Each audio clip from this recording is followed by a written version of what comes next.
Difference क्या है धर्म और रिलीजन में? रिलीजन का मतलब जहां एक ही गॉड हो और एक ही किताब हो, जो उसको माने वो पाक, जो उसको ना माने वो नापाक। जो उस गॉड को माने वो ठीक, जो ना माने, जो उस गॉड को माने वो तो जन्नत में जाएगा, जो नहीं मानेगा वो जहन्नुम में जाएगा। इसको कहते हैं रिलीजन। तो इस्लाम एक रिलीजन है। क्यों? क्योंकि कुरान को आपको मानना जरूरी है, अल्लाह को मानना जरूरी है। जो अल्लाह को मानेगा, जो कुरान को मानेगा वो जन्नत में जाएगा, जो नहीं मानेगा जहन्नुम में जाएगा।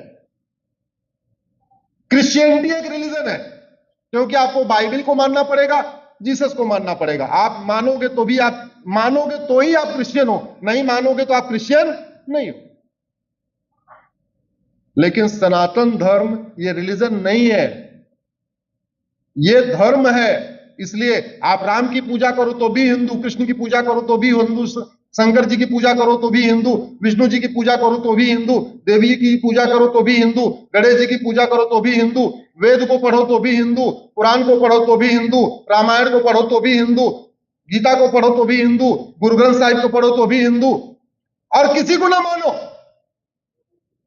आस्तिक हो तो भी हिंदू, नास्तिक हो तो भी हिंदू। यह डिफरेंस है।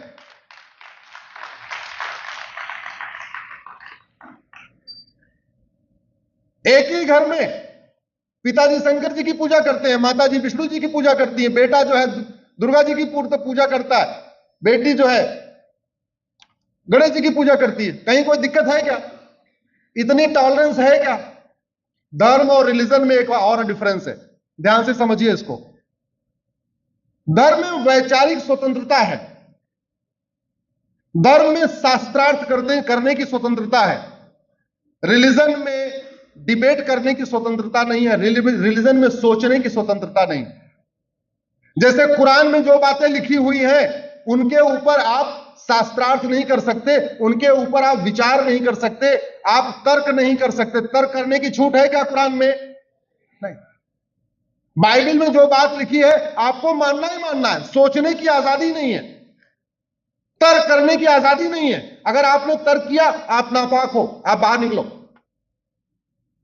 इधर खुली स्वतंत्रता है, शास्त्रार्थ करिए, विचार करिए, विमर्श करिए, क्या ठीक है या गलत है आप समीक्षा करिए। आप राम की समीक्षा करिए, आप कृष्ण की समीक्षा करिए, आप भगवान शंकर की समीक्षा करिए, भगवान विष्णु की समीक्षा करिए, आप भीष्म पितामह की समीक्षा करिए, द्रोणाचार्य की समीक्षा करिए, युधिष्ठिर की समीक्षा करिए, अर्जुन की समीक्षा करिए, सबकी समीक्षा करिए।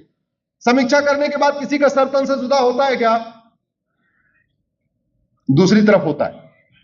यह डिफरेंस धर्म और रिलीजन में। तो कॉन्स्टिट्यूशन में जो वैल्यूज लिखी हुई है, liberty of thought, liberty of belief, equality, justice, liberty, fraternity, unity, national integration, यह केवल सनातन धर्म में ही है।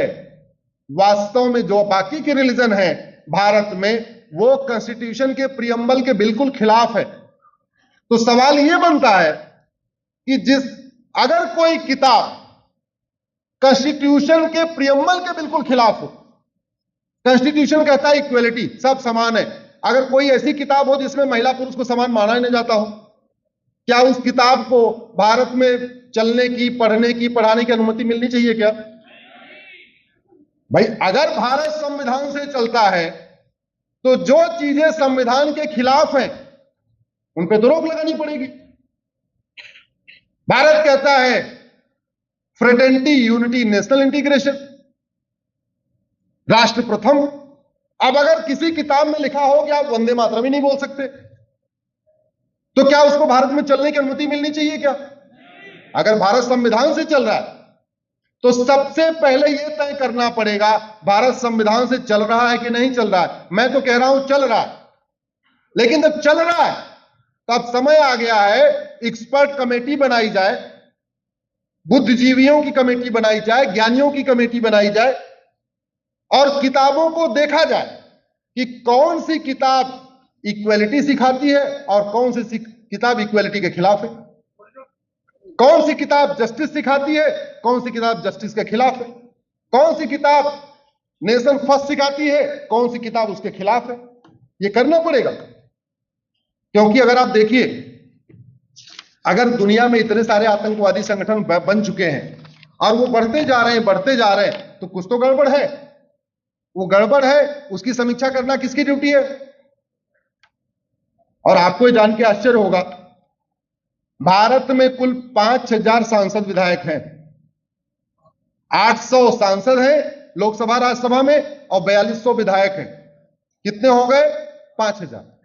इन 5000 लोगों पे हर साल आपके दिए हुए टैक्स, आपके दिए हुए इनकम टैक्स, आपके दिए हुए जीएसटी, आपके दिए हुए वैट, आपके दिए हुए टीडीएस का हर साल 55,000 करोड़ रुपए खर्च होता है।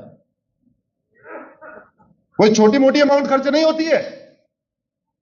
भारत में इस समय वर्तमान और भूतपूर्व सांसदों विधायकों के वेतन भत्ता, गाड़ी बंगला, पेंशन, सिक्योरिटी, आने जाने का खर्च, चार्टर्ड प्लेन, डीजल, पेट्रोल, सब पे मिला के हर साल 55,000 करोड़ रुपए खर्च होता है।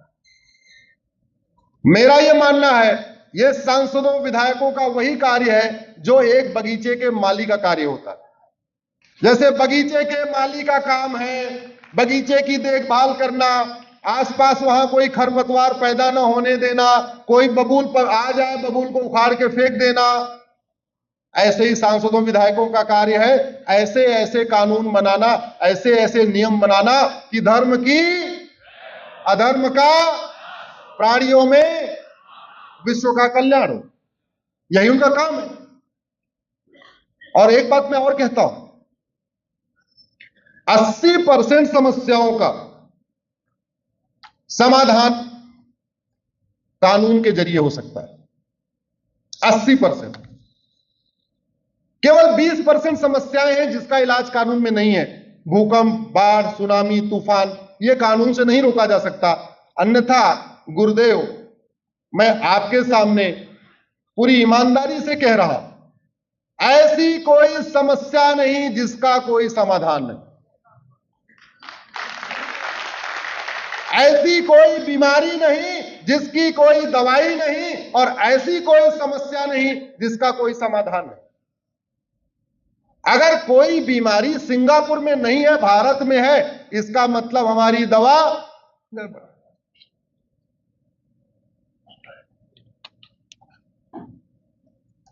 एक बात ध्यान रखिए, हॉस्पिटल अच्छा हो, क्योंकि डॉक्टर राजेंद्र व्यास जी डॉक्टर हैं इसलिए बता रहा हूं, हॉस्पिटल अच्छा हो, डॉक्टर भी अच्छा हो, लेकिन दवा घटिया हो तो बीमारी ठीक हो सकती है क्या? जोर से बोलिए जरा। ड्राइवर भी अच्छा हो, गाड़ी भी अच्छी हो, लेकिन गाड़ी का पेट्रोल खराब हो, यात्रा सुरक्षित हो सकती है क्या? मिस्त्री अच्छा हो, उसकी कन्नी बसुली अच्छा हो, लेकिन सीमेंट बालू खराब हो, घर सुरक्षित हो सकता है क्या? हमारी बहनें बैठी हुई हैं, खाना बनाना अच्छा आता हो, घर में बर्तन भी अच्छा हो, लेकिन तेल मसाला घटिया हो, खाना अच्छा बन सकता है क्या?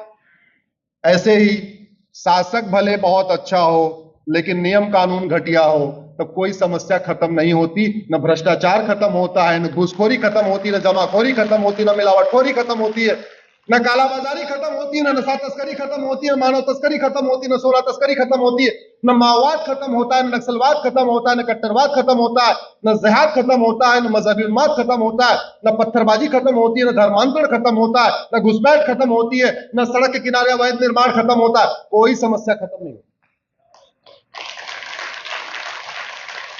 डॉक्टर बहुत अच्छा हो, भगवान की कृपा से डॉक्टर अच्छा मिल गया, अब टाइम आ गया है किसका? क्यों? क्योंकि प्रैक्टिकली आप समझ लेना, अगर आपकी तबीयत खराब है तो डॉक्टर आपके शरीर में नहीं घुसता, शरीर में क्या जाती है? इसलिए दवा अच्छी करना जरूरी है। मेरा यह मानना है 80% बीमारियों का इलाज कानून बदल के हो सकता है, नया कानून बना के हो सकता है, और कानून बनाने की कोई लागत नहीं आती है। और कानून बना 1 साल के अंदर भारत के प्रत्येक कानून को दुनिया का सर्वोत्तम कानून बनाया जा सकता है। इसका मतलब भारत की 80% बीमारियों का इलाज मुफ्त में बिना किसी लागत के हो सकता है।